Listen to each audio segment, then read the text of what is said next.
And Nancy's sticking around because our next guest is Secretary of State Antony Blinken in town because New York is beautiful in the fall, of course, and also a little thing called the UN General Assembly. Mr. Secretary, thank you very much for being here. Great to be with you. Thanks. We just saw the amazing footage of these Americans returning to U.S. soil, freed from Iran after being detained there. In the exchange, the U.S. is unfreezing $6 billion in Iranian oil proceeds. Help the average American understand how you're possibly going to be able to control how that money is spent. Well, two things. First, for me, getting these Americans home, one who'd been imprisoned in Iran for more than 8 years, having them reunite with their families. I know the families. I've talked to them. Getting a chance to speak to those that we got out of Iran as soon as they touched ground in Doha on their way back to the United States, it was just a very powerful moment. And it's a reminder of the human dimension of everything we do. Now, as to the monies involved, two things. First, these are Iranian funds that they got from selling oil that were stuck in a bank account in South Korea. From day one, for our sanctions, this has always been exempt. Being able to use money, including by Iran, for humanitarian purposes, has always been exempt from our sanctions. They've actually been entitled to use this money all along. But for practical, technical reasons, they weren't able to. So the monies were moved from one bank account in South Korea to another, not a single U.S. taxpayer dollar.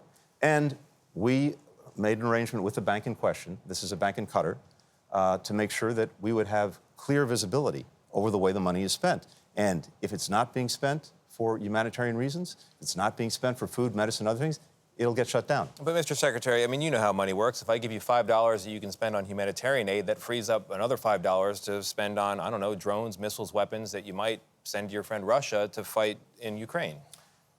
Again, even allowing for that, these monies, these proceeds from Iran's oil sales, they've always been entitled to use.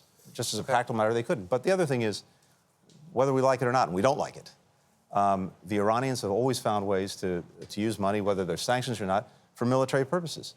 And we're taking steps every single day around the world to try to stop or disrupt the kinds of things that they're engaged in, support for terrorism, destabilizing countries that are having a profoundly negative effect around the world. Does it not endanger the next American to travel to a country that may not be our friend? Does it not encourage more hostage-taking, in essence? These are hard decisions for the president to make. He's made them. We now have more than 30 Americans who are being unjustly detained in prisons around the world, potentially rotting away, who are now home as a result of those decisions.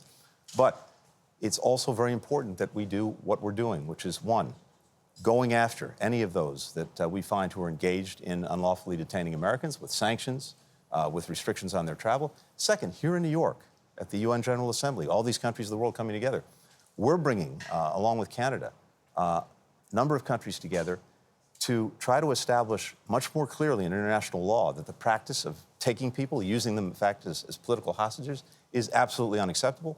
And also getting countries to say, if you take one of our people, then all of us together will come down on you. Final thing is this.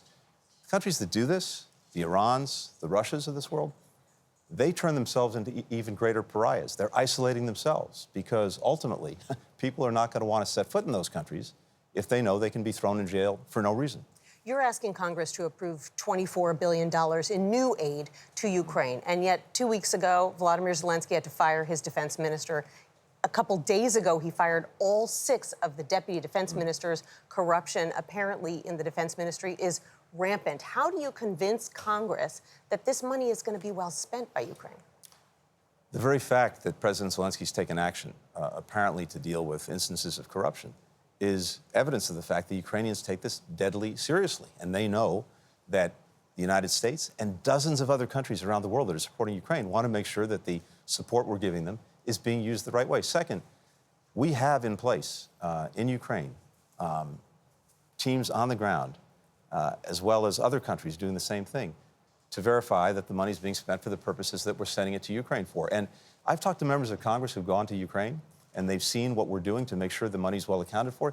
They come back very impressed with these controls, with these measures, and they've told us that they haven't seen anything as effective in other places in the past where we supported countries who were being the victims of aggression. But clearly it had to get pretty bad, right, for Zelensky to basically wipe out the entire leadership of the defense ministry that's in charge of waging this war? So whether all of the folks in question who were let go because of corruption, that's an open question. I think there are other reasons in some cases. But to us, to me, the fact that Zelensky's taking resolute action wherever he sees something, that's proof that they're taking this seriously. They want to make sure that we know they're spending our money wisely. Mr. Secretary, while we have you here, another question I think Americans are taking very seriously right now is the question of the president's health and vigor at this stage. You've known President Biden for a long time. You work closely with him. You travel abroad with him. Is he up for another 4 years as a matter of health and energy? I can tell you this. We just came back from a trip that took the president from India to Vietnam to Anchorage, Alaska, and then back home to Washington. My problem was keeping up with him. And I've seen this around the world. I just came back from Ukraine myself. There's a train ride to go to Ukraine from Poland.